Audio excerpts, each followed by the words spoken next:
All right, so just get this context here. We have looked at what is income, starting with Code Section 61 and its breadth. We have looked at what's excluded from income. Again, not all exclusions, but try to give you a lay of the land of those things that might be excluded from income. We looked at, so we got it in the case of code sections like 119, code section 132, things in that neighborhood that are exempt from tax. Then we talked about computing gains and losses under code section 1001. We looked at what are people's adjusted basis, what is amount realized, and we had different rules depending on the situation. Then we moved on and we talked about the character of income, right? First, we try to identify what is a capital asset, right? Code section 1221. We looked at the implications, different code section, different rates under code section 1, and capital loss limitation rules, right? Code section 1211, carryover rules 1212. Then we looked at the character of income insofar as 1239 if you have related party transactions, 1231 assets, try to figure out gains and losses, if the gains exceed the losses or the losses exceed the gains. We have two exceptions to 1231, 1231A4C, dealing with the so-called sub-hodgepodge, and 1231C, dealing with the recapture rule, right? We then spoke about, again, 1239, 1245, which we know whenever you say 1231, you should say in the same breath 1245, and 1250, right? When it deals with real property. Someone had mentioned that as part of Halloween, they went to, went as peanut butter and jelly. So how apropos when we talk about code section 1231, 1245, and 1250, right? All related. We spent last class looking over the midterm, plus we looked at this chapter in our textbook, chapter 12, dealing with the assignment of income doctrine. And we saw that chapter was divided into two pieces, right? The first piece dealt with income from services. And we learned about the famous Lucas v. Earl case, right? And the fruit and the tree metaphor. And then we turned our attention to income from property. Income from property. And we saw that, insofar as income from property, the famous Hellring v. Horse case, the Hellring v. Horse case. And that you can't willy-nilly assign, in that case it dealt with interest coupons, right? And to safeguard and protect the progressive rate structure of the Internal Revenue Code, you couldn't just take property and give away the apples, right, to someone else. That was ineffectual. That would not work. Only when you gave away both the tree and the fruit. We also saw a revenue ruling 69-102 that if you give away a tree and it has some ripe apples, that when those apples are ultimately harvested, you will be taxed on the ripe apples, right? So we took a look at those concepts and we said it's not a matter of just simply following money, including the Susie Salvatore case. And normally when you give a gift, we know that under Code Section 1015, the recipient gets a carryover basis, and he or she, upon the sale or disposition of that asset, will recognize the gain or loss. There's a case we looked at earlier in Chapter 6, Taft v. Bowers, that reflects that concept. That does, right, violate in some form or fashion the assignment of income doctrine, right? Where you give away gifts and the recipient has your carryover basis. That works, but if it's done in a fashion like Susie Salvador, where the deal is really closed and all the I's are tied and T's crossed, that particular instance, right, you run the risk that the government's going to say it's going to be subject to tax in the hands of the person who was part of closing the deal, okay? And then, towards the end of last class, we began our venture through chapter 14, dealing with the issue of deductibility of expenses, right?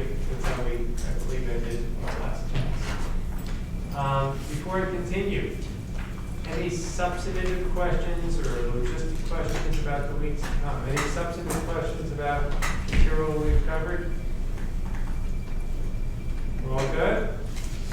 All right, Jessica. The finals on the 13th. I think the final exams on the, well, on the calendar, I don't know for sure. I don't want to say something and then find out that I'm wrong. I could be wrong, but I think the exam, maybe, Jessica, believe it or not, this is the earliest I may have had an exam. Our exam may be as early as December 5th. You got to check. Right. That's our. That's why I calculated what you said. I think that's the 14th, and you guys can pat yourself on the back. I know begrudgingly, many of you came towards the end of August, and you're like, who's this solo character starting school before everyone else? All right? All right. I understood. I felt your pain, but come December 6th, we can all get it more into the holiday mode, right? And I want you guys to send me off well for the holiday mode. And what that means is you really have to perform well, because my holidays will turn on how well you can do. How's that? So, your success, I have a vested interest in seeing you guys succeed and vice versa. All right? So, let's see if we can mutually have good holidays. Right? So, it's in your control. All right, other questions? I'll confirm that, Jessica. I'm pretty sure that's our 14th class, assuming there's no snow days or anything like that. All right, so. Anything else? We're all good? Any report from the weekend? Anyone do anything interesting? Anyone go to a Halloween party? They want to dress as a tax accountant? Parents copy the code. Right? No one here did? You could all laugh and come with it. I have not seen, by the way, I should ask, and I feel derelict in my duties to you, so I apologize. I did not see the movie The Accountant. Did anyone see that movie? Alicia, how was it? It's really good. It's a puzzle, so you have It's to a wait puzzle. till the end. Yeah.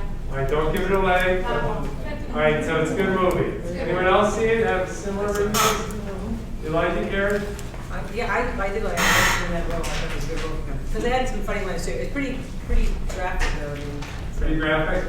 Nothing, I think It's pretty everybody in this graphic. class can handle it.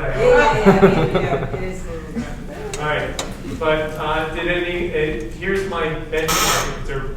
If it's a good movie or a great movie, how often was the code mentioned? It was not. He did get a deduction from that lady for her dining room because she made crabs in it or something. All right, so it was mentioned a few times, Alicia? It was. Oh, then it's got to be a great movie. All right, That was so the best part. under my benchmarks, then it's got to be a great movie. All right. If that's your standard, how many great movies do you feel there are? There's only a few great superstar movies. I think the movie, one movie got points subtracted because I think the movie is called The Day After Next. It's about the world freezing from global warming. And if you recall, one of the last lines in the movie was, let's take the boat and burn it. Sacrilegious. You take the boat and burn it. That movie got some demerits, at least in my Fighting it, brought them together, they could agree. maybe. And there is this song recently, it's not that recent, but most of you know Bruno Mars, and Bruno Mars during, I forget, he does a duet with, I forget whom. He talks about, that girl's got nothing on you, babe. And she pays her taxes, right? So that song went up in my calendar had a very long breath. If you know that Bruno Mars song, Bruno Mars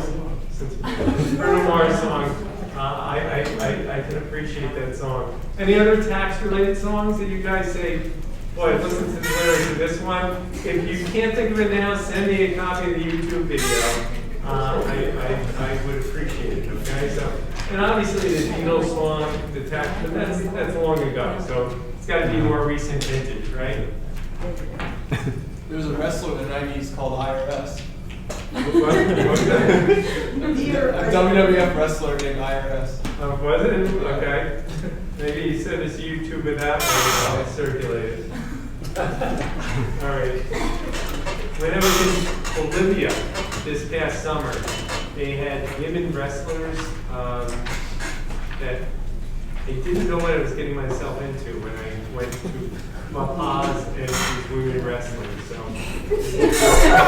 they told me it was a cultural thing. And not to my recollection, they didn't have the analog for the IRS wrestling. So anyway, back to business deductions. Okay, you guys ready? All right. So chapter 14, I believe I just mentioned some generic things here about chapter 14. Okay, so keep in mind we're going to a whole other world here, right? We're going to talk about business deductions, and this is not what's includable, how to compute tax, and things like that. What's the character? Now we're going to look for deductions, right? For our clients, we're going to look for deductions, and the key code section key in here is what? 162, which says what? And what's the criteria? Ordinary and necessary, right? Okay, we're going to unpackage that statute under Code Section 162. It's going to be ordinary and necessary. And just when you spend money, I'm not saying that this is always true, and I apologize for relying on cliches. But if you think about this notion of it takes money to make money, it takes money to make money. So if you spend money to make more money, often it has an aroma of being deductible. Not always, but often it does.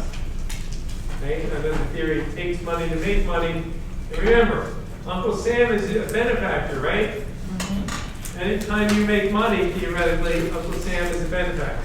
Mm-hmm. Now, let's look from 30,000 feet up. And we have Code Section 162 for ordinary necessary. What other code sections might be at play here with respect to deductions? Go ahead. To here, 263. 263, right? Which says what to here? Capitalization. Right. Then you might have capitalization, right? You might not get an immediate deduction. You might have to capitalize that expenditure. And Katie, what's the third?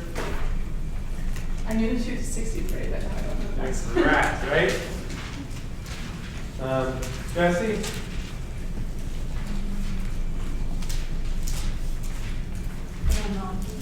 Sure. Letitia? Is it 195? That's startup expenses. What am I referring to? 35. Jesse? 167? 167 deals with depreciation. Janetta? 262, right? Personal expenditures, right? Personal expenditures.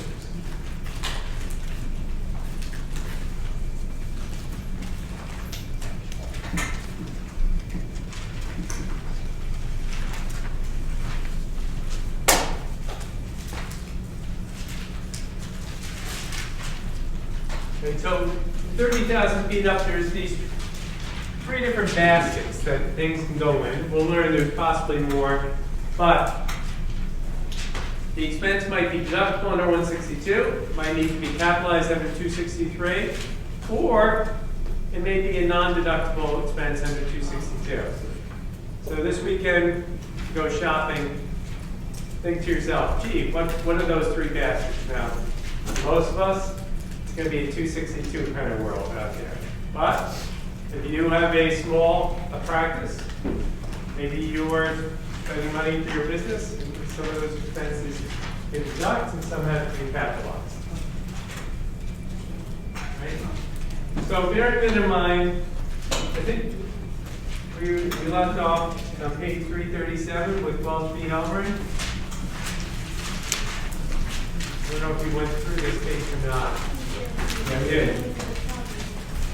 And we spoke about the notion of what's ordinary and necessary, and in Wells v. Halvering, we spoke about that these costs ultimately had to be capitalized, and we looked, you're reminding me that we looked at the problems on page 340, right? Yeah. And that's where we left off, right? And I pointed out to you that somewhat recently, the Treasury Department promulgated new regulations under 263, trying to clarify this difficult issue of what should be capitalized versus those expenses that can be expensed immediately. And the authors of our textbook on page 341 try to break it down into 4 different categories. Amounts paid to acquire or produce tangible property, both real and personal. And you see 4 different amounts paid to improve tangible property, both real and personal. Amounts paid to acquire and create intangible property.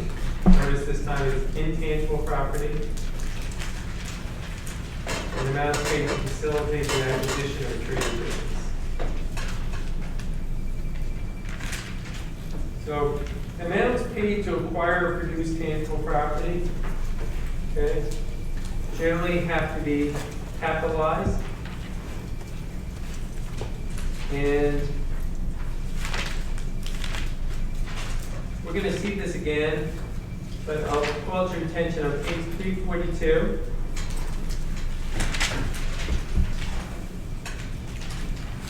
If you look on page 342, the first full paragraphs there, like 6 or 7 lines down, Commissioner v. Idaho Power Company. You want to see it? Commissioner v. Idaho Power Company.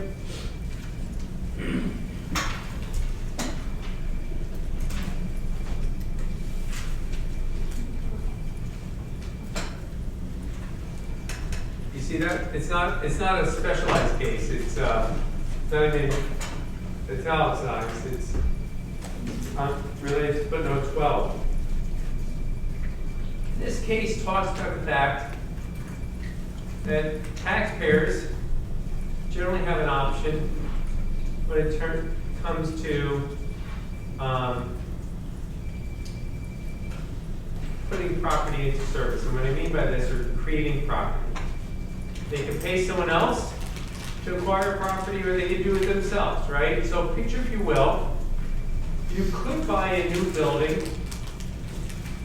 say for $10 million, okay? We're going to agree you could buy a new building for $10 million. And if you did, you'd have to capitalize the cost of that building. And depending if it was commercial versus residential rental. If it's residential rental, you would depreciate it over 27.5 years. If it's commercial property, you depreciate it over 39 years, okay? So you get a $10 million building, and depending on what use you put it towards, would result in what kind of useful life. Agreed? Agreed, okay? So that's option 1. Go buy yourself a $10 million building. You decide you're not going to buy a building, okay? You're not going to buy a building. You're going to build a building. You're Donald Trump. You're going to build a building, okay? And you decide you're going to build that building because you can do it cheaper, right? It's not going to cost you $10 million. It's going to cost you $9 million. And you pay workers, let's say 100 workers for 1 year to help construct the building. And the labor costs, say, are $1 million. Normally, salary expenses are immediately deducted. Everyone agree? Yeah. Salary expenses are immediately deducted. What's my authority? Code section 162A says salary expenses are deducted. But when it comes to self-created assets that have a lifespan greater than 1 year, no, you have to capitalize that cost. At $1 million worth of labor, you have to capitalize. Okay, everyone get that? That makes sense, right? And then, instead, suppose, excuse me, you're going to buy dump trucks, right? You're going to buy heavy-duty equipment to help construct this building. Agreed? And suppose the heavy-duty equipment you buy is very expensive heavy-duty equipment. Say the equipment itself costs $20 million worth of equipment. Okay, everyone agree? A lot of heavy-duty equipment to build this building. Obviously, this equipment at the end of the period of building, you're not going to toss in a garbage can, right?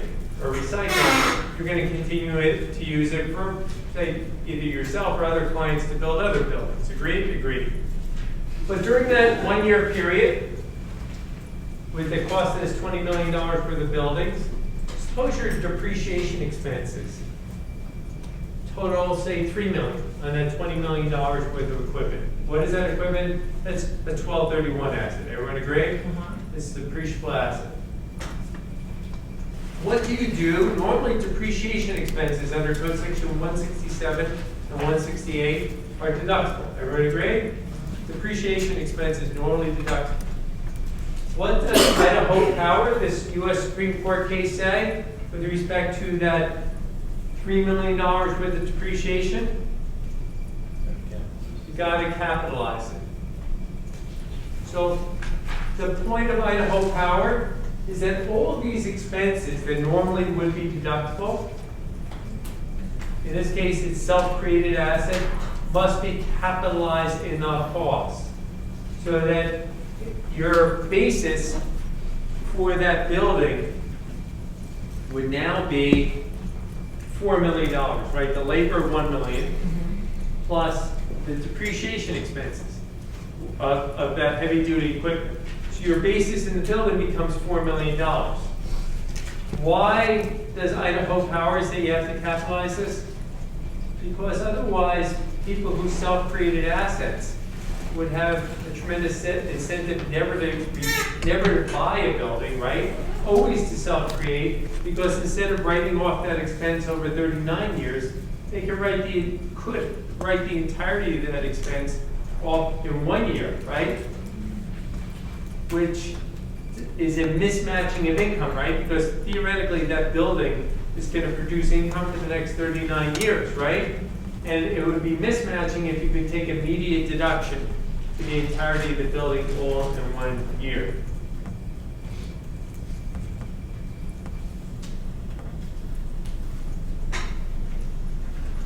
So everyone get Idaho Power. It's trying to put people who buy assets and those people who self-create assets on an even playing field.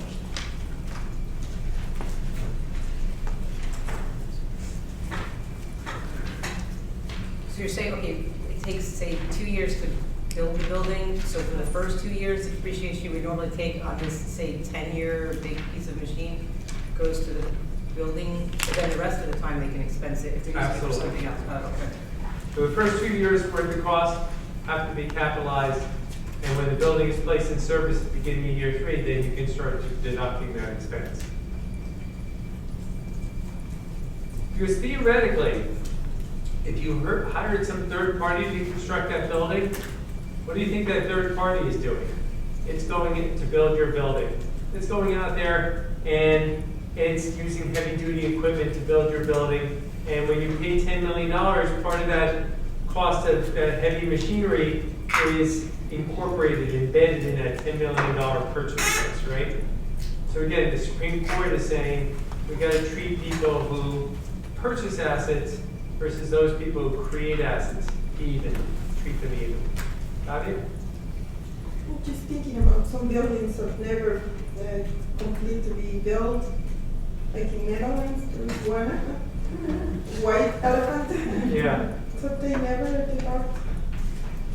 I mean, what is your question? I mean, to To me, deduct the- if they're replacing service, I don't know what, to me, they may have just taken a loss. Mm.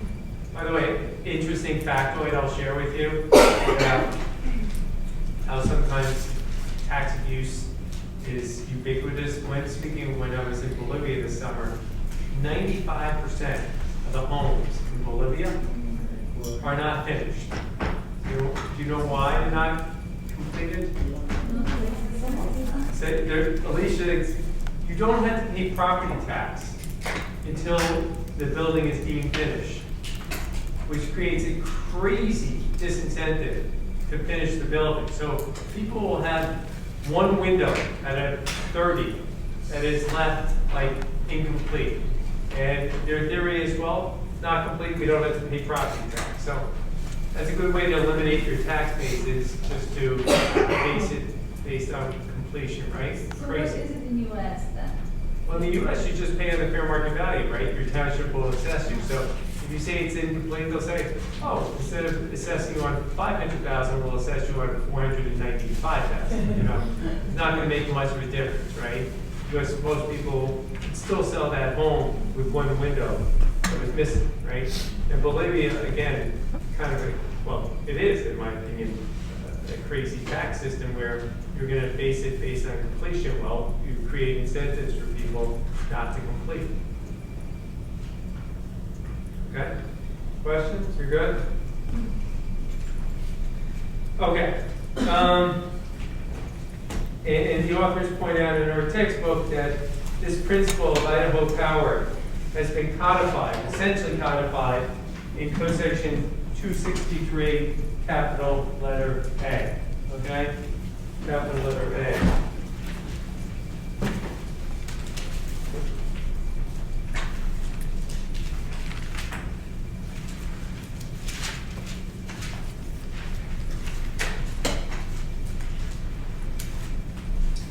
Repairs versus improvements. Not always easy.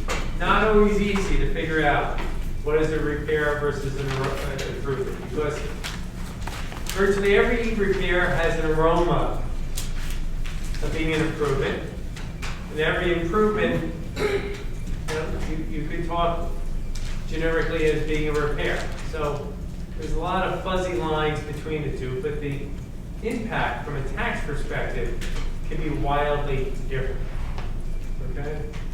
Having said that, let's get a taste for the typical dynamics between the taxpayer and the IRS. Midland Empire Packing Decommissioning.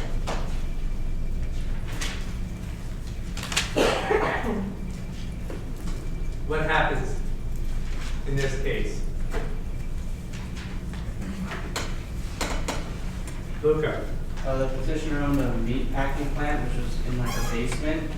Okay. And oil began seeping into the basement where the meat packing plant was. This is my lousy rendition of a basement, so I apologize. So you have oil coming through. So the petitioner was forced to spend money to stop the seepage in order to keep operating his business. Right. So picture, if you will, the meat was curing in the basement. Apparently the oil was a nuisance, but didn't stop the production of meat curing in the basement. Not the kind of meat that you probably want to eat, but who knows. They have a big cash outlay, right? Because you're going to, what are they going to do? They're going to put some sort of, like, I don't know, what do you want to call it, Luca? Barrier.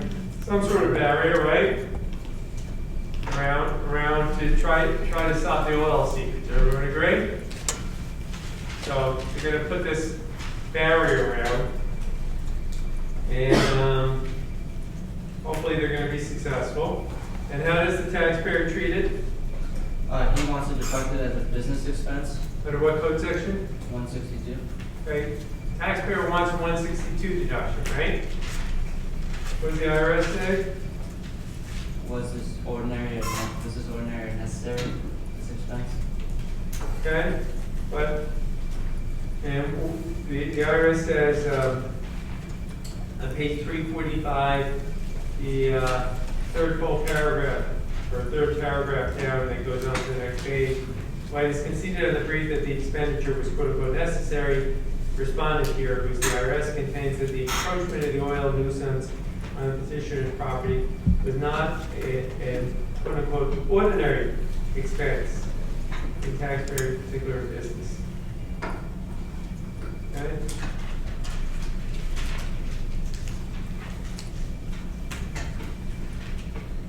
So, who wins here? Who goes? He does, he gets it allowed as a business expense. Okay, the taxpayer prevails.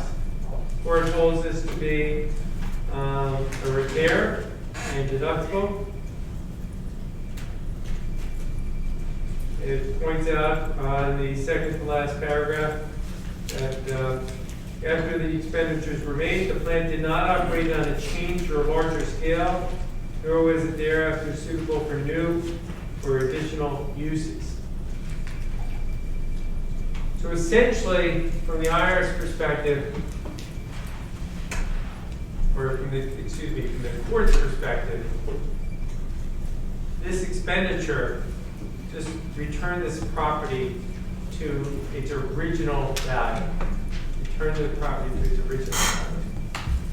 Akin to if you have, you're renting out apartments and the sink is stopped, and you have a plumber come in, and that plumber is able to fix the sink, deductible or not? Deductible, right? If you're renting an apartment? If you're renting an apartment and Yeah. you're the landlord, you get a plumber to go to unclog a sink, right? Yeah. Deductible. Deductible.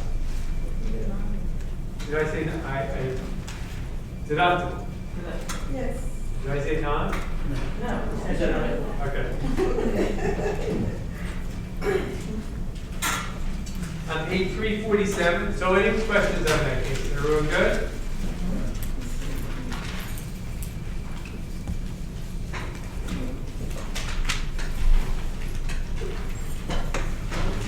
On page 347, the authors of our textbook mentioned a Mount Morris decision. Did you see that there? They mentioned that Mount Morris decision. I think, and then the Mount Morris decision. Here we have a drive-in movie theater, and the drive-in movie theater, right, is water's coming off the drive-in movie theater, right? And the neighbors are complaining about the drive-in movie theater, saying, this neighbor's saying, you can't let the water seep into our property, right? You can't let the water seep into our property, agreed? So what does the Mount Morris have to do? Has to put in pipes, right? Put in pipes, and it will stop the water leakage, right?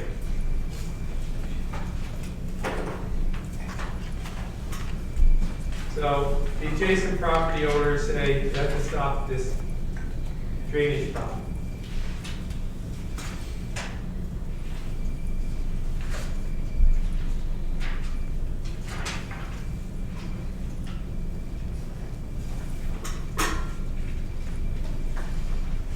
What does the court hold? Yeah, what does the court hold and why? That it was capital. If this was this drainage pipe that stopped the water from leaking, it was a capitalized expense, right, Jeff? All right. And why would the court do that? Why barrier deductible is capitalized? Sort of their explanation was that almost that it should have been done in the first place when they were initially building the drive-in theater, that if they would have put the pipe in then it would have been capital, so it's really capital. That was Remember, kind of and I understand where you're coming from. These are tough cases, right, to distinguish between. Here, remember, this is a new condition, the oil, right? The oil started years after this basement was built. It's a new condition. and they just want to get it back to where it was before. When they put this in, to drive in the asphalt, presumably, that was a pre-existing condition, right? It's not a new condition, it was always there, right? And if they make up a number, $100,000 laying the pipe originally, what does that cost of it? Added to the value of this drive-in, and it had to be capitalized, right, Jeff, at the moment it was installed. So, again, hard case to distinguish between these two, and that's the author's point in raising them. But it was held to have to be capitalized. Busto? Capital expenditures have to have a certain lifespan. Capital expenditures generally have a lifespan beyond 1 year. But virtually every repair I know, you hope and pray, it can be repaired, whatever repair you make will last longer than a year, right? So it's not always easy to use that as a benchmark. Just bear that in mind. And this is the kind of thing, by the way, if clients ask me, you develop a feel for it. It's not something you can say with definitiveness. And if clients were to ask me, you would want to, depending on what was at stake, perhaps do some research, like, oh, pipe, see if you could find, an analogous case. And does your fact pattern fit more closely with this? Does it fit more closely with this? All right? So these are not the kind of things you just say, gee, I can look at the code. The code isn't going to give you the answer like that, I can promise you. The regulations now are more elaborate. They include a lot more examples, so maybe you find an example directly on point. Good for you. Or you do some electronic searching, and you see if using key phrases and words, you're able to pull up, a case that is similar to yours, and let the client decide. Alicia, you were going to say something? So with the Idaho case, because we had No, Idaho is not up here. This is Midland Empire. Oh, I'm sorry, Midland. So with Midland, because we had an equipment and we took it back to its original state, we considered that a repair. I don't know if I want to call it equipment. It's a building. Okay. Okay. And for the Warren decision, Right. we're considering this a capital improvement because I guess we're improving the movie theater property. Right. So we're increasing the basis on We're that. going to increase the basis. Okay. But, I wish I could say, Nikisha, this is so easy. You could look at this basement liner, and depending on if I wanted to push you to it, you might say, that looks like an improvement. The basement is going to be much more valuable to future owners of that building. It's going to last more than a year, Busto, right? Mhm. So it's a very delicate kind of situation, okay? These are not easy cases, be forewarned. If it's more aesthetic, would it be considered to be an improvement, or it doesn't matter? I think you need to know more, all right? No, it's fine. I think I wouldn't want to say aesthetics, you consider repairs and non-aesthetics or essentials or capitalized. I would not use that as my fact and circumstance criteria.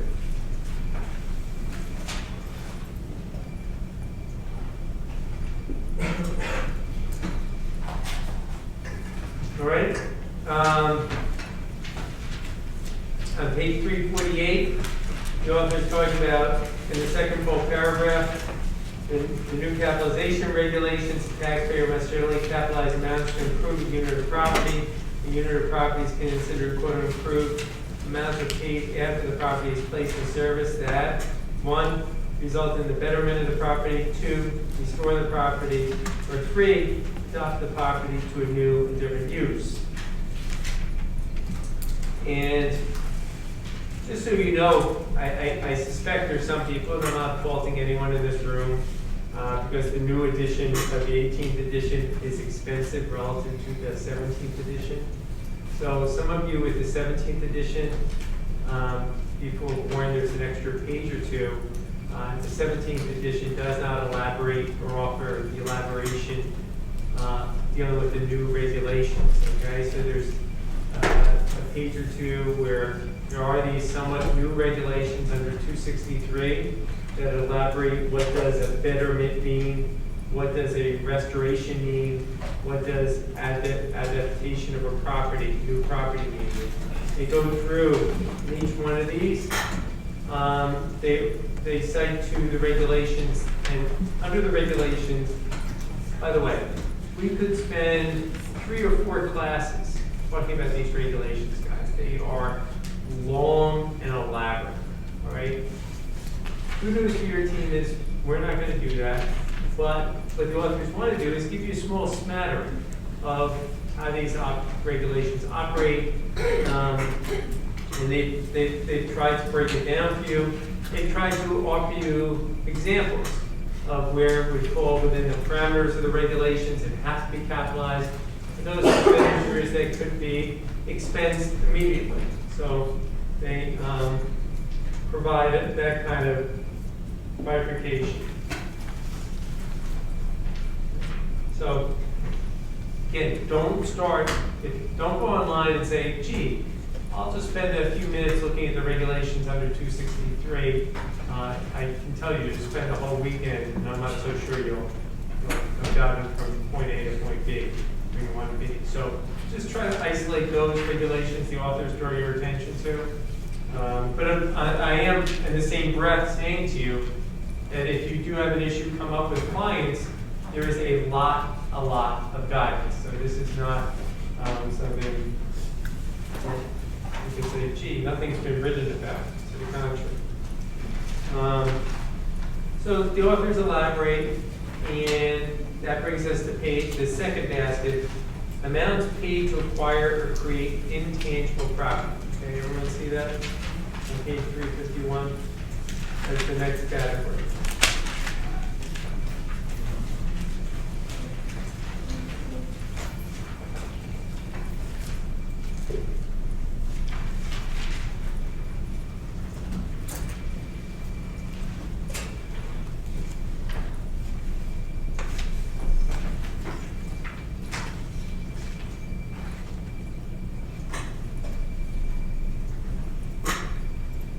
We have this INDOPCO case, the 1992 Supreme Court decision.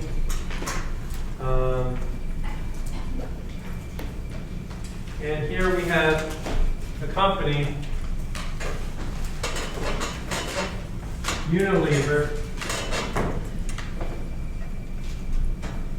is going to acquire National Starch.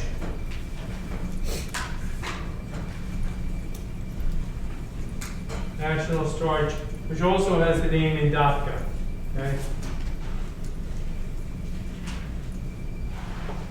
So we have Unilever is going to acquire National Starch INDOPCO.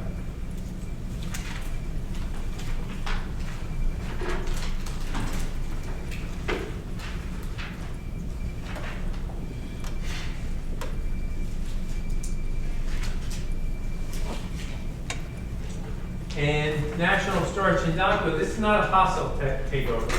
This is a friendly takeover, right? And you're going to spend quite a bit of money deciding whether or not this is a good deal, whether or not this acquisition, they're being taken over, makes financial sense. They spent well over $2 million. They paid this investment banker $2.2 million. And their legal counsel $500,000, miscellaneous expenses of $150,000.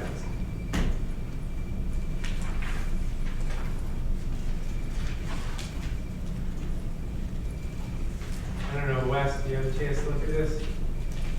Yeah, and then, so on the National Starch's tax return, they deducted the 2.2 for the investment banker, but they didn't deduct the legal counsel services. Right. But ultimately, they're gonna try to deduct it all once they're shown, right? And so they like to take the monies they incur relating to this friendly takeover as an immediate expense, right? Okay. In contrast, what does the IRS say? These are capital expenditures. Right, that these are capital expenditures, non-deductible under code section 263. Right, everybody agree? Typical home reviews. IRS says must be capitalized, and the taxpayer, no, these should be expense.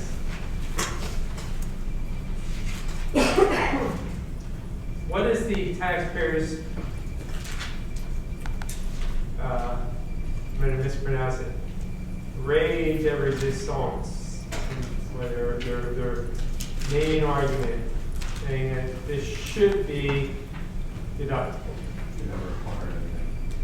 They never acquired anything, right, Nick? What did they rely on in a particular case? I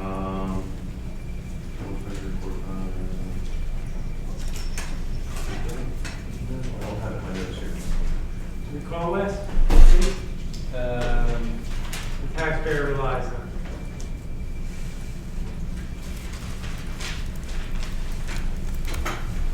Was it Lincoln Savings? Lincoln Savings. And what does Lincoln Savings say, at least in the taxpayer, in the mind of the taxpayer? In the mind of the taxpayer, what does Lincoln Savings say?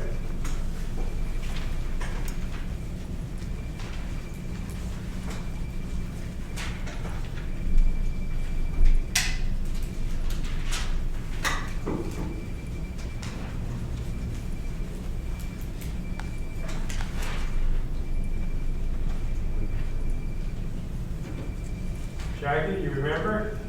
No, Luke? No. Riley? Luis? Not sure? Louis? Would it be that they cannot be capitalized and they're deductible under 162? But what is why is the taxpayer relying so heavily on this Lincoln Savings case?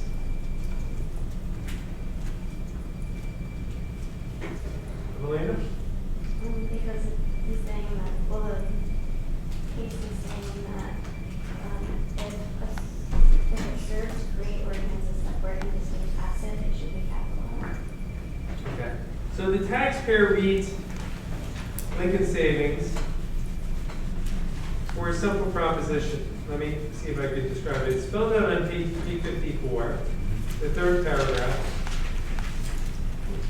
Lincoln Savings stands for the simple proposition that a taxpayer's expenditure that serves to create or enhance a separate asset, a distinct asset, should be capitalized under code section 263. So Lincoln Savings says that if you spend money, and vis-a-vis your expenditure of money, you create a separate and distinct intangible asset, that has to be capitalized. Everyone agree? The taxpayer reads that case for this proposition and extrapolates from it and says, gee, if a separate and distinct asset is not created, right, in this friendly merger, no separate and distinct asset was created, then it should be deductible. So it reads Lincoln Savings as being expansive, that if you create a separate asset, capitalize. If you don't create a separate asset, expense, right? That's this simple theory the taxpayer embraces. But is that correct? What does the U.S. Supreme Court say? They say since they would realize benefit for more than 1 year, actually for a long time, of this takeover, that it should be capitalized. Okay. And they use a term of art that if it produces significant future benefits, right? Significant future benefits. And in this case, there's a lot of evidence that this friendly merger was going to create synergies for years and decades to come between these two business enterprises. That was spelled out in the board of directors meetings and the like, right? They spent all this money so that this enterprise would become more profitable, right? Everyone take a deep breath. Can you smell it? That has the aroma, right? Of being a capital expenditure. It's money being spent for, in this case, in their own, the taxpayers' own words, that they spent this 2.5 million or whatever for some significant future benefits. It's spelled out in the board of directors meetings. As such, it had to be capitalized.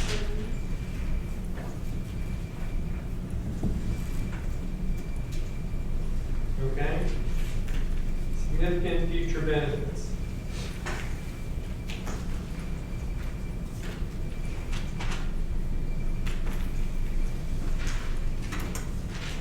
Now, if you want the backstory in this for 1 second, a friend of mine argued this case at the tax court level. He worked for the IRS, and he teaches, good news for your team, if you take our federal tax procedure course, I don't know, has anyone taken that course here? Probably not. You took it with Richard Spensky, right? Okay. Do you know that Richard Spensky argued this case on behalf of the IRS? And is it fair for me to say, Alicia, if you met Richard Spensky, he's a very low-key kind of guy, and it was described that when he was then working for the IRS, now he works for Sills Thomas, which is across town, and he works in private practice, but at the time, he's a low-key, even-keel kind of guy, and he has no pretensions. In contrast, the people who worked at, or were representing the taxpayer were from the big law firms in New York, White Case, all the most prestigious. They looked at Rich and figured, you know what, we're going to blow this guy out of the water. We don't have anything to worry about.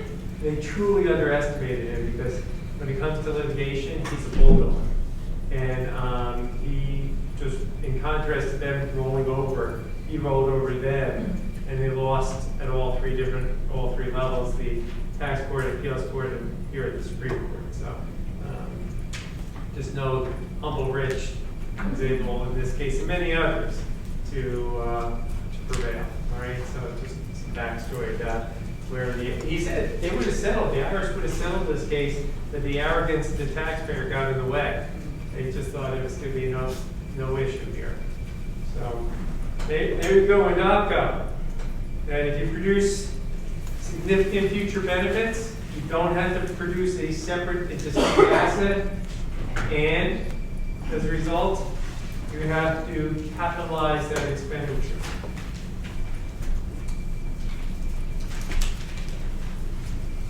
And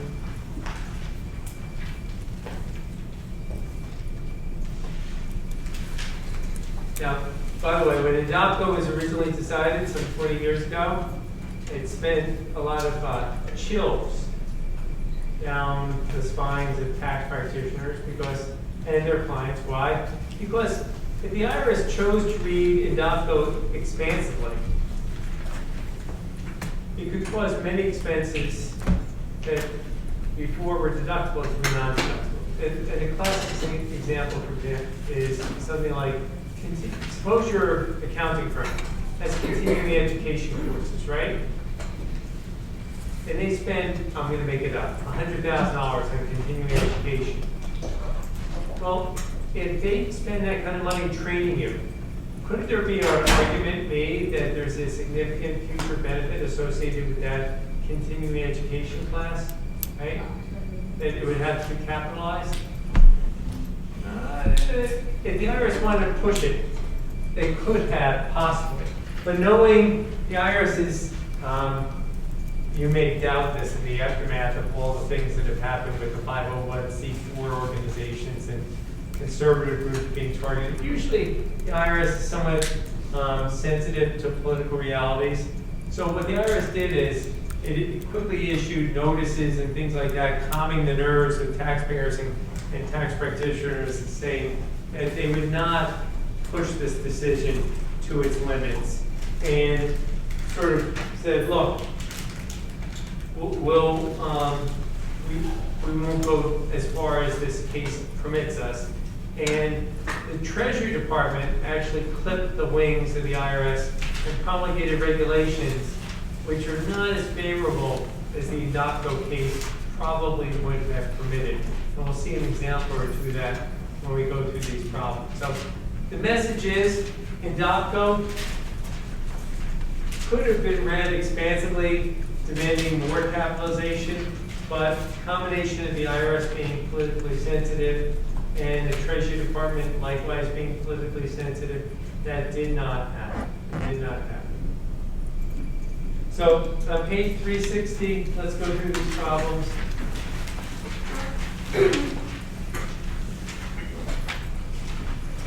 Landlord incurs the following expenses during the current year on its tenant and apartment complex. And each expenditure currently deductible repair or capital expenditure? $500 for painting 3 rooms of one of the apartments. All right, everyone got the visual?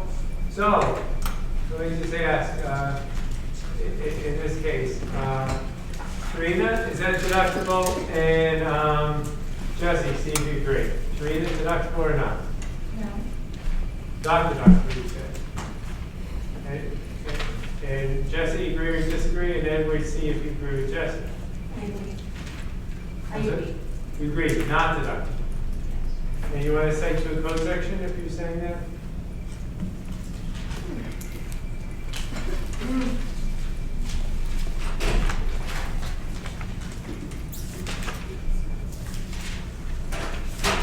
David, your hand is halfway up.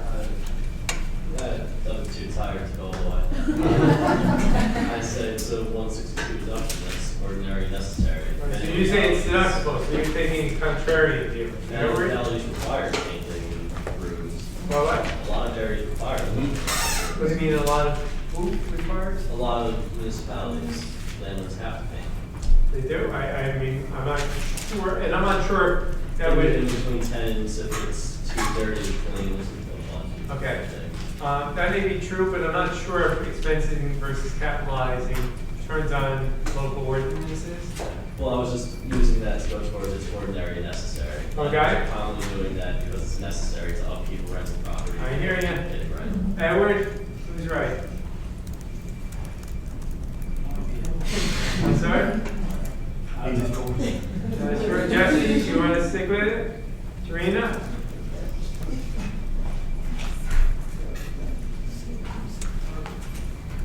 James, you were going to say something? I think it's deductible for the All right. Now, just try to hear. Would this fall under when the safe harbor? I'm sorry? Would this fall under like the safe harbor for like repairs and maintenance?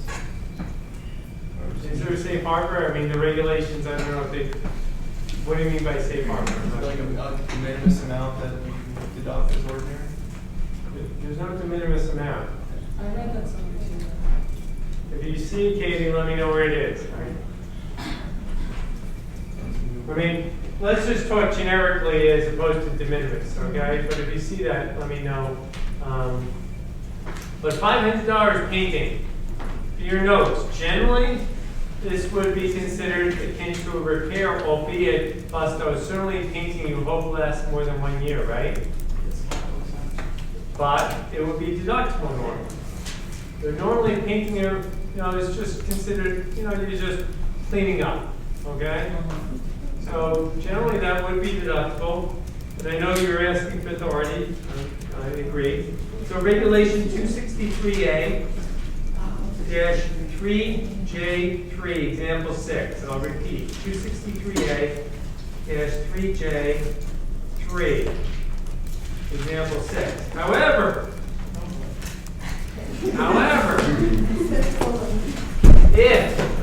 if, and here where I'm coming from, if this is part of an overall remodeling of the entire, let's say the entire complex, and you're gutting gutting the apartment and you're putting in new fixtures, and it's a whole remodel. And included in that remodeling is painting, then you have to capitalize the cost of the painting. What's my authority? You look at examples 8 and 9 under that regulation. If it's part of a remodeling, you have to capitalize it. So the answer depends. As David would say, you do some quick painting, just keep the place spruced up. Okay, that has a flavor of just, simple kind of repair, right? Taking dirty walls, making them clean. Enough. But if it's part of a remodeling, you have to capitalize it.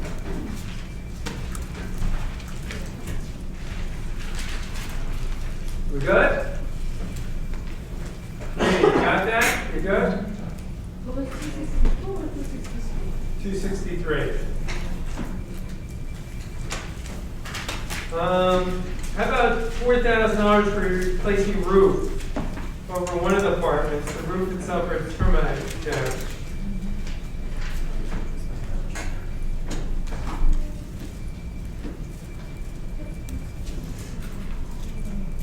Deductible or not deductible in this case? Nick, Jessica? I would say yes. Deductible. Just deductible. Jessica? I said deductible. Busta? Fine, say it loudly. It's for the future benefit. So you're saying deductible, but then It's a you're capital deductible. oh, but you can't say deductible is capital expenditure. That's an oxymoron. So you're going to say it's a repair, Busta? Don't say it's. Capital expenditure. What? Capital expenditure. You're saying it should be capital. Wes, you were going to say? Yeah, capitalized, because you're adding to the useful life. Yeah, capitalized if insurance company. And Evelina? So, again, my job is not to make your notes perplexing, but you're going to be surprised to say, right, Nick? It depends, right? As soon as you said so, I knew it depends. That's like the prelude to. Now, certainly, if it was the entire roof, everyone agree, it's a new roof, you got to capitalize, okay? Yes. What's my authority? 263A dash 3K7, example 14. Let me repeat. 263A dash 3K7, example 14. Okay? If you're going to replace the entire roof, you got to capitalize it. Wes? It says, when you assume it's the whole roof, it says replace the roof over the market. But is that 1/10 of the roof, or is that, right? Is that the entire roof? Last one, 1 and up, right? It's not. It's kind of cryptic the way it's written. It's one of the 10 Yeah, units. it's one of It the, says one of the only. one of the units, yeah. Okay, I hear you, but Wes thinks that there could be a 10 unit that's built upwards. Straight up, 10 units straight up. Wes says 1 unit, and that the ceiling unit, that's it, right? Okay. Could you These argue are though? questions you want to ask your client, right, guys? Could you argue though on page 3? I can always 48. argue there. Sorry. 48, it's a betterment based on the first rule that it. Yeah, but be careful, the word betterment, I can make any repair seem like a betterment, right? Jessica? Rather than determining them as like pre-existing temple work, it says. Well, look, I don't, even if the termite damage happened before, I think if you replace the whole roof, you gotta capitalize.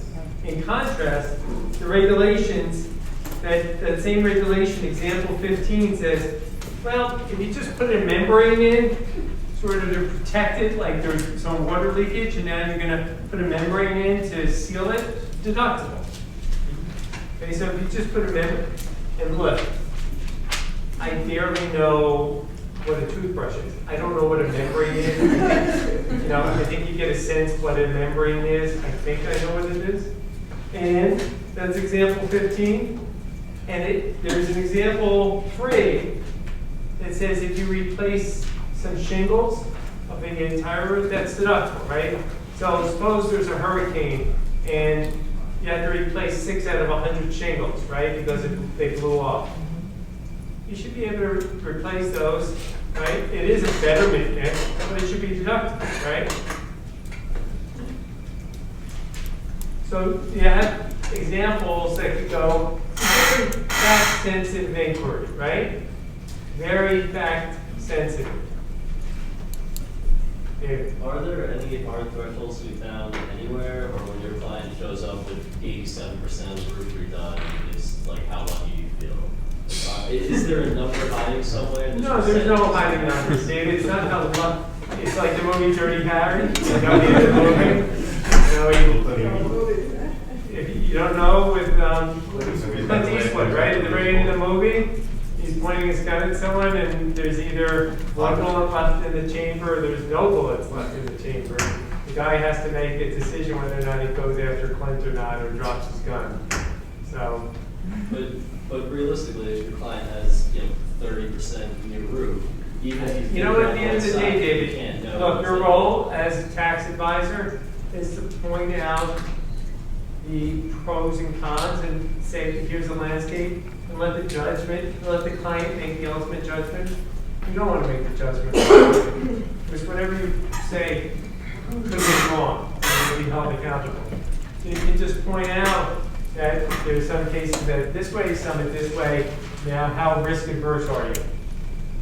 And then there's a form, 8274 form. It's my favorite form. What does that form say? Charters? Is substantial disclosure. Right? If your client's willing to make disclosure about a position, it can safeguard them from penalties, right? So as long as they're willing to say, look, we're not sure of this position, but we're disclosing it to you. Usually that will insulate them from penalties, and that's great for you. And clients generally can't complain if they owe more tax, right? Because unless you put them in a really strange position, that would have been the tax they owed. And interest too, generally they can't collect. But penalties, something that they can come after you. So if you say to your client, consider filing this form, to me, it's a way to really talk about a membrane between you and the client. That's a good way to get a membrane. Okay, Wes, you going to comment? Yeah, I mean, if you're gonna file a form, why would you not advise that just have them deduct it? It's kind of a gray area, have them deduct it. Because if they deduct it and they're wrong, they can owe penalties. Yeah, but I'm saying if you fill out the form and just, if there's a gray area, deduct it, and then if the IRS finds out that there doesn't have one or whatever, then they don't want tax. I mean, what's down? But they could have a penalty. Under section 6662, there's a 20% penalty for substantial understatement. And who the client is going to blame if you send an email, oh, well, you should consider deducting it. I'm just saying, Wes, that gives you exposure. You tell them, I'm not sure what you do, but if you decide to deduct, file this substantial disclosure form, and they don't, guess what? Then they come after you. Hey, I told them to file the form. No, I'm saying if you file the form, there's no downside there. There's no down. Clients, though, think that that's putting a target on their back. And I have filed this form many times, and every time I file it, I've never been audited. My clients have never been audited. So I know my number may be up soon. But to date, all these forms I filed in those instances, most of the time clients say, I won't file because they're nervous. But in those cases where they have, maybe the position has been that strong, the IRS says we're not going to deal with it. What's the name of the form? 8274. Here, you have just make sure I'm doing it by memory. Google Form 8274, just make sure so I don't mislead anyone. It's 8274. Did you come up with it? It's a certification by churches. No. Try 8275. Substantial disclosure. Yeah, it's a disclosure statement, yeah. Okay, 8275, I was off by one. 8275. Okay? It's a great form. Seriously, I mean, in your practice, get used to, in my opinion, using it. Because there's so many clients, and I get called regularly, do I want to be an expert witness in a malpractice case against this accountant? You don't want to be on the other side of a V, trust me. And these are ways you should consider protecting yourself. This is, by the way, I'll give a little shout out. Anyone, course registration opens for next semester, and part of what we learned in this course I've been teaching for several years, regulation and tax practice, is these kind of strategies to avoid being sued. Okay, so if you're signing up for a course and you're like, should I take this course or not? The essence of the course is teaching things about ethical practice and about penalties that tax practitioners and taxpayers have exposure to. All right, so if you're wondering, Only 1 month, sorry to interrupt you. and it's only 1 month, 10 sessions. Is one You gotta credit do- class? 1 credit? 3 credits. It's 4 hours. You got to deal with me for 4 hours straight. How's that? That's a challenge. I got to keep some really good coffee and try to be really animated for 4 hours. But you guys be the judge. But I do. In the past years, some people, I'm sure I only hear the good stuff, but some people have said, "Oh, this is the most valuable course I've taken." Just again, trying to sensitize people to how not to fall off the wagon when it comes to tax practice. Okay, next question. How about $1,000 for patching the entire asphalt parking lot? Is that deductible, or is that the kind of expenditure that you have to capitalize? So in that case, Matt, Alicia, deductible or not? No. Not. So that means capitalized, right, Matt? Alicia? You agree? And Annetta, final word? I disagree. Okay, why? Because it's patching. So it's repair. It's not repair. Okay, You everyone? gotta repair it every time, every now and then. Well, the authors obviously are playing a little mind games with you, right? The entire. Right. In Keisha, you're taught. So on one hand, they say patching, which connotes repair. Yeah. On the other hand, they use the word entire, which connotes capitalized, right? Now, I think the better position probably, everyone's waiting to get to their seat, deductible. Okay, deductible. Probably. What's my authority? Glad you asked. 263A-3J2, 4 little I, capital B. I'll repeat.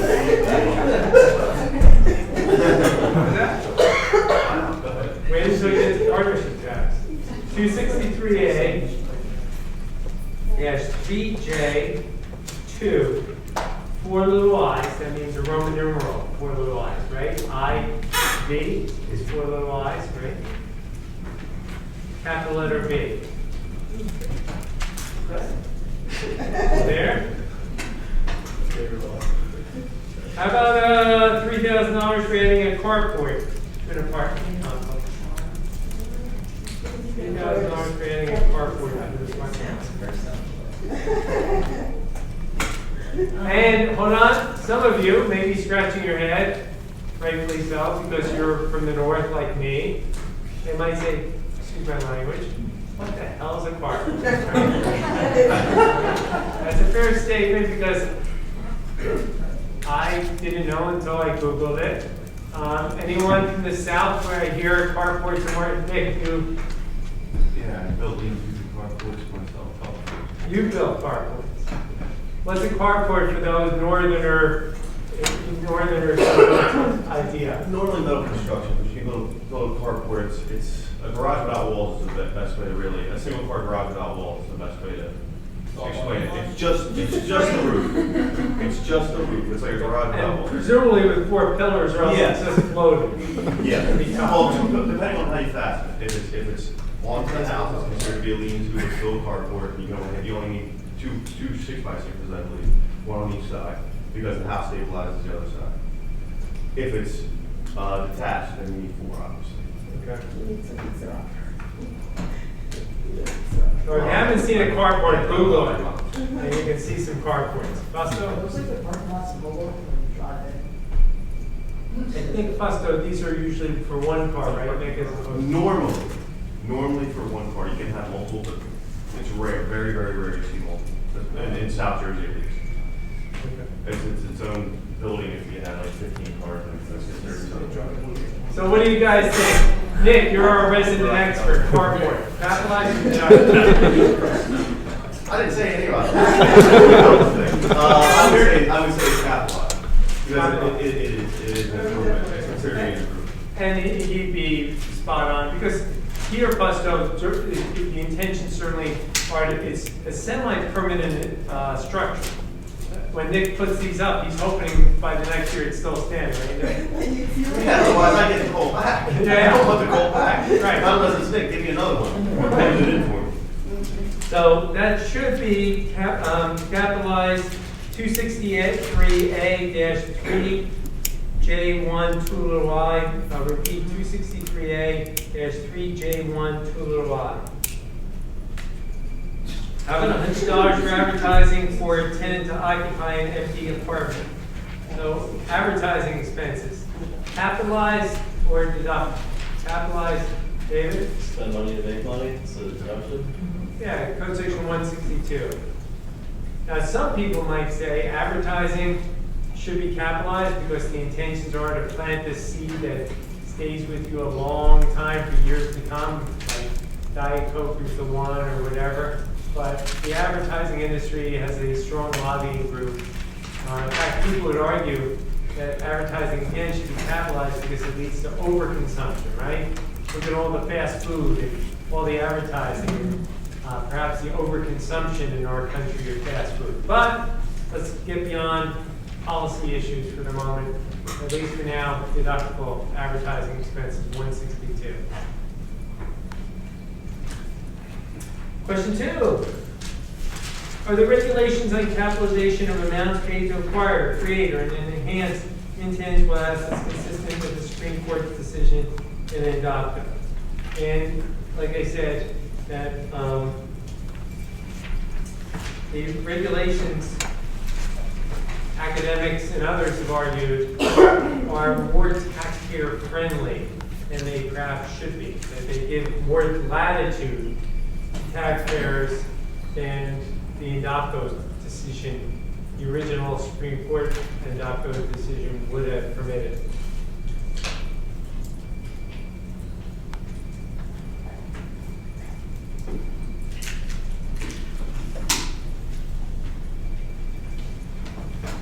Question 3.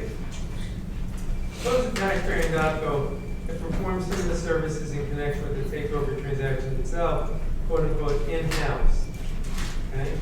Would the regulations require those expenses to be capitalized? And it points to some regulations. And compared to the situation when a taxpayer pays an employee in connection with the construction of a new building. Now, we know if you pay an employee, if you recall my example, when we paid an employee salary to work 1 year to construct a building under Idaho Power decision in code section 263A, what did we say we had to do with that employee's salary, that 1 year's worth of employee salary? We had to capitalize. Agreed? Had to capitalize. Now, is that because of length of time? That's because of the 1 year? It could be 2 years, whatever it takes. Whatever you spend to create that asset. It could be 2 years or 3 years. Whatever you spend has to be capitalized in the cost of that building. Well, what I need is, okay, if it took me 6 months to build you a lean-to for a specific business, you still capitalize that because of the length of time? It doesn't matter. Length of time does not matter. Doesn't matter. Okay. Does not matter. Now, what the author's point is, and this is spelled out on page 359 in our textbook, the page before. The first full paragraph on page 359, it has, for example, right in the middle, like 5 lines down.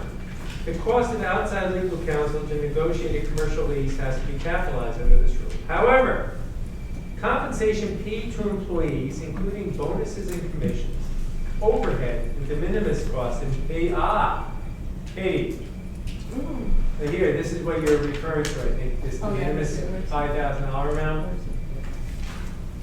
Generally amounts less than $5,000 do not have to be capitalized as amounts that facilitate a transaction. So what this is saying, essentially, is that if it comes to in-house expenditures, you remember they used outside legal counsel, right? And outside bankers, and they had to capitalize those costs, right?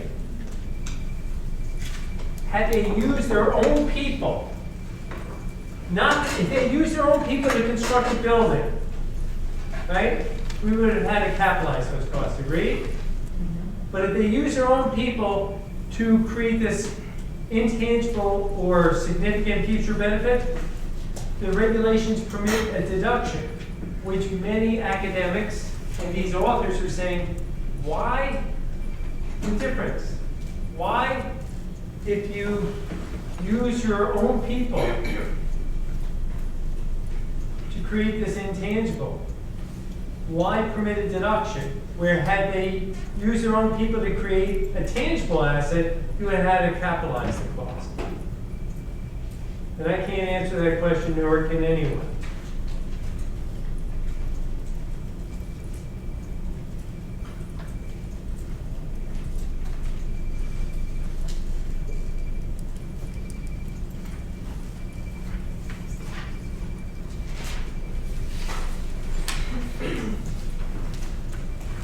All right?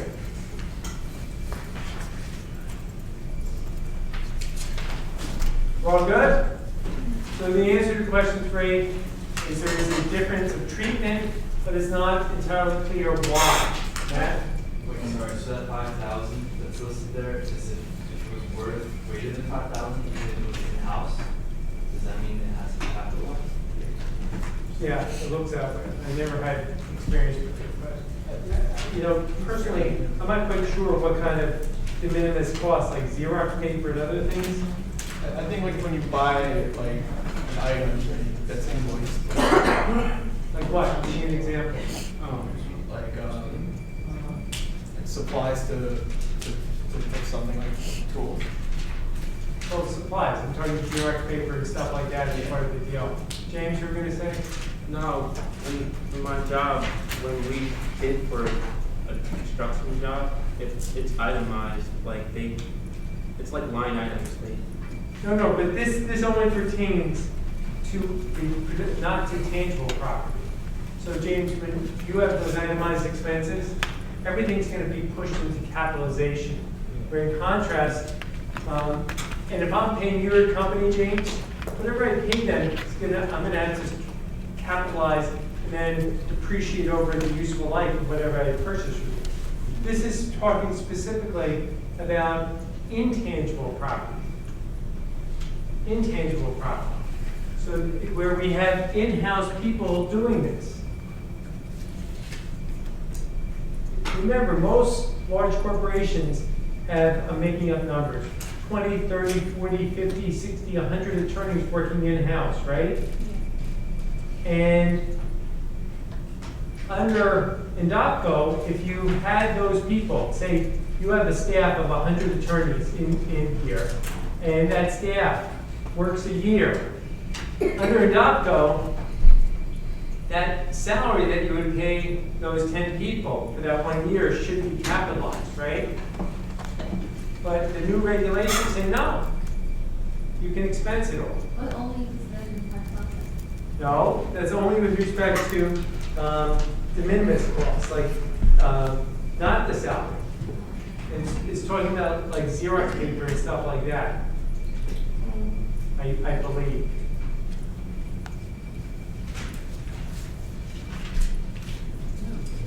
Okay, so code section 162, if you have open.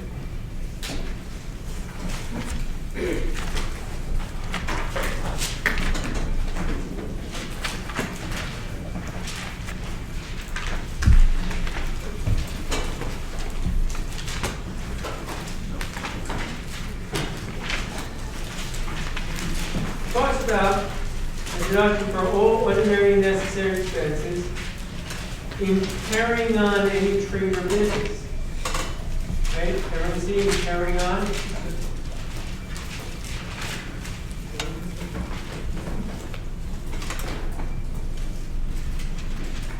So what the authors want to do is say, okay, what do you need for carrying on?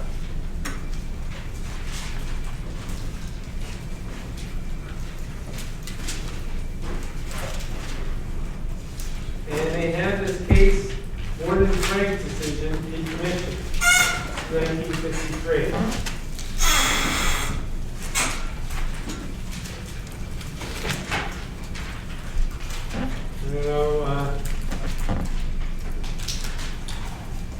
Tina, you have a chance to read this? Right there. This is this. Anetta? Not there. Louis? No. One more. Louise? Oh, exactly what I heard from tonight. They here? Yeah. The petitioners, Warren and Mrs. Frank, they were buying and operating a newspaper, and they incurred startup expenses, and the issue is whether they should be. All right, so they were looking, they didn't buy a newspaper, they incurred expenses seeking to find. To acquire it. And the issue is whether they were able to deduct the expenses and legal fees associated with the acquisition. Okay, so everyone agreed that the taxpayers on a search mission, right, to find a new trade or business, they incur a fair amount of expenses, right, on that quest to find a new business. The question is whether or not the expenditures they incur, whether or not they're deductible.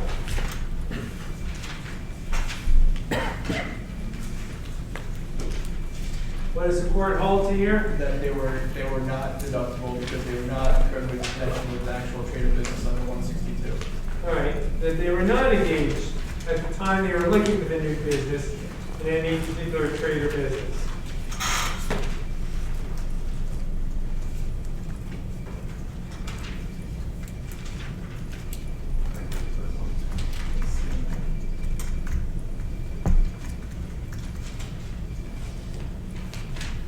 Now, subsequently, the code, or Congress added to the code, Code Section 195, if you want to open up.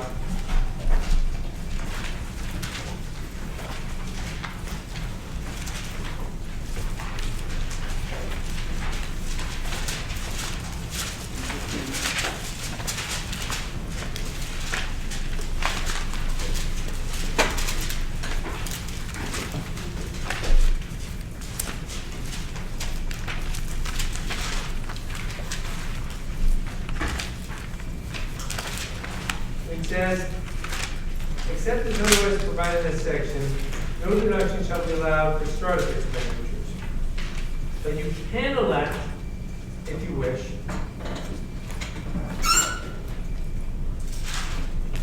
to be allowed a deduction, the amount equal to the lesser the amount of the startup expenses or $5,000, reduced by the amount by which such expenditures exceed $50,000, and the remainder of such startup expenses shall be allowed as a deduction ratably over a 15-year period. Okay, everyone see that?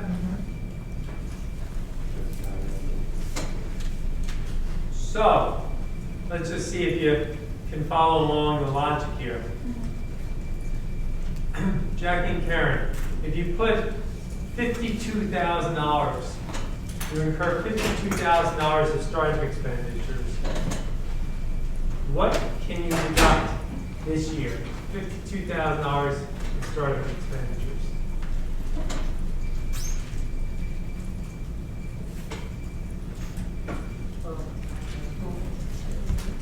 Come up with a number. What can you deduct?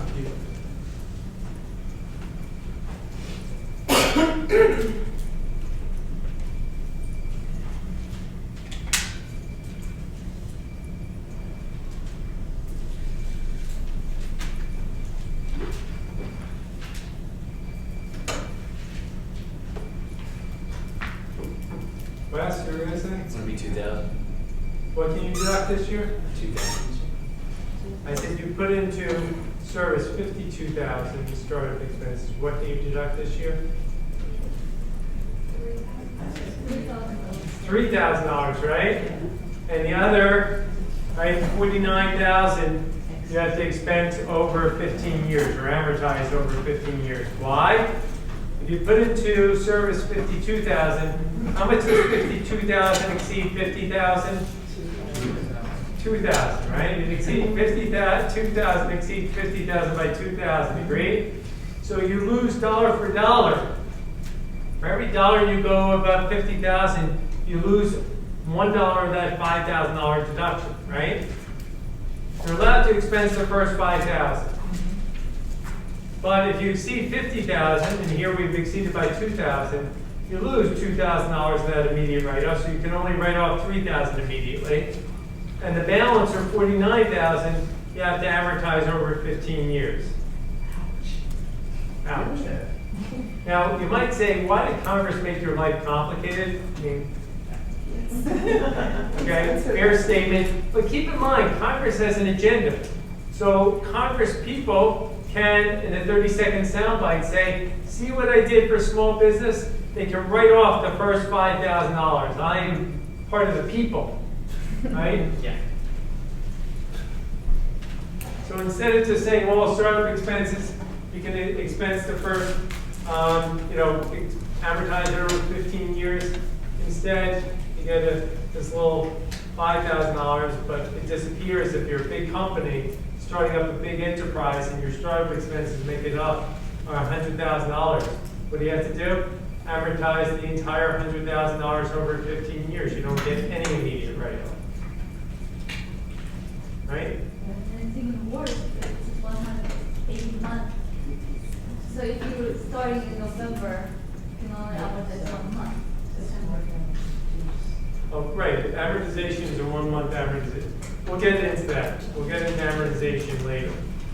All right? I have a question related to that. So let's say you start in January. In that first year, you'll have the 3,000 plus the amortization for that year. You get both of those. Yeah.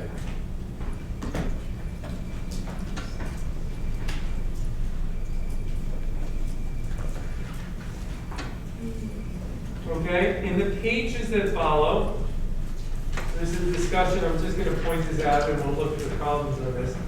On page 365, there's a discussion of the Hundley. It's the third full paragraph. It's in italics. The Hundley decision, Hundley. Any baseball fans out there? James? Luca, by the way, am I keeping you guys for the World Series tonight? No, tomorrow. Tomorrow. Okay, tomorrow, right? What, it's 3-2, right? Yeah. And the Indians are up. And what time, what time does the game start? Because it's 1 hour game. 8 o'clock. 8 o'clock, okay. Do either of you know Hundley? James, yes, no? My understanding is reputable player, albeit the grandfather played, the son played, and the grandson played. I think this Hundley, don't do your own Google search, I think was unfortunately had some issues with steroids, all right? But all 3 generations played baseball, all right? And it talks about whether or not the payment he made to his father would be deductible. So we'll get a problem that deals with that. Then I want to call your attention page 366. It talks about revenue ruling 75-120, which is on page 366, the second full paragraph on this page.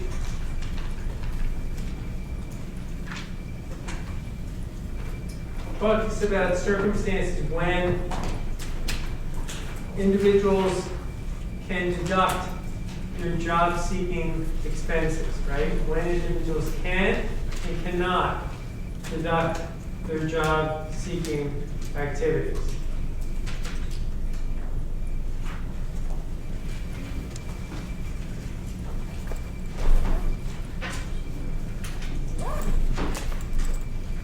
so we're gonna go through the parameters of that. We're gonna look after the break on page 368 of these columns before we take a break.